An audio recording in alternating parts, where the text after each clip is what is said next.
Bonjour à tous, je m'appelle Céline Salette, je suis comédienne et j'ai découvert le Médiasplan grâce à ma rencontre avec Inès Leroux, qui est cofondatrice avec des camarades journalistes d'investigation bretons de ce média qui fait un travail d'enquête et d'investigation essentiellement autour de l'environnement et des questions environnementales en Bretagne.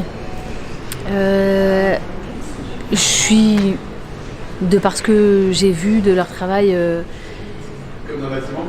convaincue de la nécessité de l'existence de ce média et de ses recherches et de ses combats. Et j'espère que comme moi vous les soutiendrez. Merci. Pierre Jolivet, auteur, réalisateur du film Les Algues Vertes que j'ai coécrit avec Inès Leroux en partant de sa bande dessinée Algues Vertes, Histoire interdite. C'est là que j'ai découvert tout le travail qu'elle avait fait sur cette bande dessinée. C'est ce qui m'a inspiré pour écrire cette histoire, qui est son histoire, même s'il y a quelques libertés qui sont prises. Et puis j'ai découvert quand même toute la vertu du travail d'investigation d'une journaliste libre, indépendante, qui ose aller mettre les pieds là où les autres n'osent pas le faire. Et c'est ça la force du travail d'Inès, c'est ça la force de ce journal qu'elle a créé, Splan, avec cette liberté que ça suppose et qui est un garant de la démocratie, où que ce soit en Bretagne ou ailleurs. On a besoin de médias totalement indépendants, de journalistes totalement indépendants, qui osent dire ce que les autres n'osent pas dire et qui mettent en lumière ce qui ne va pas. C'est indispensable à la bonne santé d'une démocratie. Je suis François Joncourt, musicien. Arnaud Kermarek-Tortorici, musicien également. Concernant la BD, j'ai le souvenir d'avoir tout simplement été choqué par ce que j'ai pu lire, parce que c'était des informations tout simplement dont j'avais pas connaissance. Et ensuite, les enquêtes de Splan, je les ai découvertes à la suite de cette lecture, justement.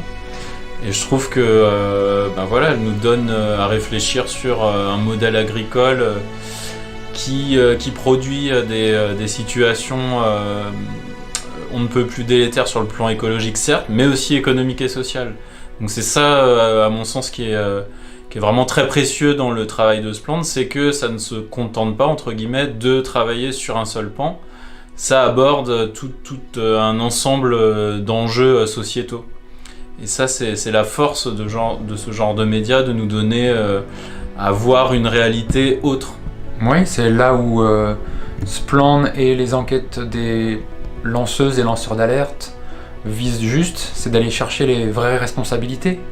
Ou là où on oppose de manière assez cliché maintenant les écologistes aux paysans, Algues Vertes et puis le travail de terrain que font tous que vous faites au niveau des investigations nous montre que les choses sont beaucoup plus complexes et se passent souvent à des niveaux supérieurs au niveau du pouvoir, justement, qui va aller imposer des modèles politiques qui n'ont même pas été débattus, clairement. Splan, c'est un média associatif, c'est un média soutenu que par des citoyens et des citoyennes bretons, par aucune publicité, et c'est un média d'investigation qui mène des enquêtes au long cours. Splan essaie de travailler sur les angles morts de l'espace médiatique breton, sur les sujets qui ne sont pas traités. Il essaie de produire des actualités, il essaie de faire en sorte que des sujets invisibles occupent l'espace médiatique et acquièrent une visibilité. C'est un média assez unique en France, c'est un média très démocratique, très horizontal, c'est un collectif de journalistes qui l'anime, il n'y a pas vraiment de rapport hiérarchique.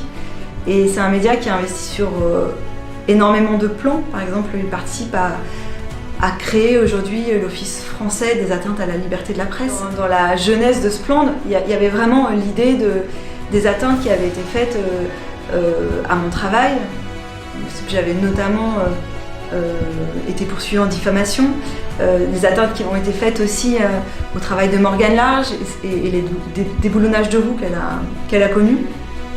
Et pour nous, c'était en fait important dès le début de pouvoir documenter, recenser toutes les atteintes à la liberté d'expression rencontrées à la fois par les journalistes et par les lanceurs d'alerte sur le territoire breton.